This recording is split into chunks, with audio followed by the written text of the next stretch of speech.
So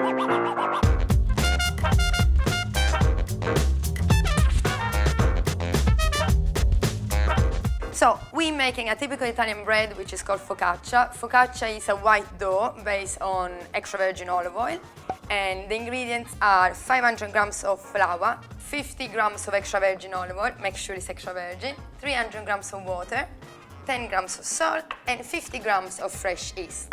Let's put our flour in a bigger bowl. Then you break your fresh yeast into your flour. You literally just rub it in so that the whole yeast gets into small bits. Once you go your flour mixed with your yeast, you're gonna create a little hole. Inside you're gonna put the water, which is just room temperature straight from your sink, and the extra virgin olive oil. With the help of a scraper, preferably, start mixing all the flour. Whether you can try to use a scraper so you don't warm up your dough, because by using your hand you're gonna exchange warmth with your ingredients and you're gonna make your dough warmer, which means you're gonna make your fermentation quicker, which is something that you don't really want. At this point, your yeast is in contact with the water, so it starts its process of rising, and you can put in the salt and carry on doing what you're doing. Now, at this stage, all our grandma will start kneading the dough, especially in Italy's tradition. And by kneading the dough, you start literally beating the dough up, which is not really necessary because all it does is push the air out of the dough. We want to keep this air in the dough. And then we're gonna start beating the dough gently on its back. We're gonna keep on doing that until it becomes smoother and smoother and more compact. So you don't have to panic if your dough sticks in your hand. Once the gluten starts forming, all the dough will detach itself from your hand in a natural way.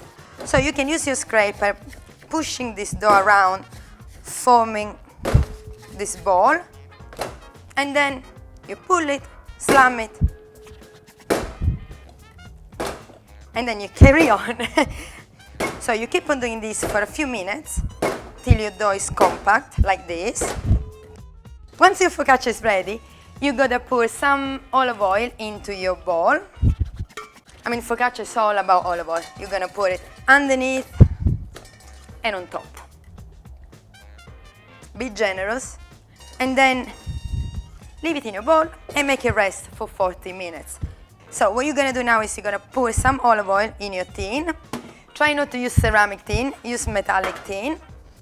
Once your focaccia is in the tray, don't stretch it, don't pull it, be very gentle with it. Turn it on its back and start squeezing in your finger like that, slowly, till it covers all the surface of your tray. Once you do that, that's when you also want to put your salt on. You can put some pesto, you can put some cherry tomato, you can pretty much, or you can just leave it plain, which is a great classic. That's how we eat the most in Italy, just rock salt and rosemary. It depends, that's entirely up to you. Put some olive oil on top, put on the side to rest for another 10 minutes, and then you cook it. So now that your focaccia has been resting in the tray for an extra 10 minutes, you can see all this little ball surface. That means that your focaccia is ready to be cooked. You can also notice how compact your dough is, to the point that you can even pull it. I mean, you shouldn't play with food, but you know, it's a pleasure to see. So make sure it covers all your tray, and then it goes in the oven for 17 minutes at 175 degrees. And there we are, your focaccia is ready. And that's how it needs to be: fluffy, soft, literally smelling of extra virgin olive oil. And that's another variation that you can do with the exact same recipe by filling and rolling your focaccia with pesto and cherry tomato, or just keep it open on the tray, adding some parma ham, some prosciutto, which is the same thing by the way.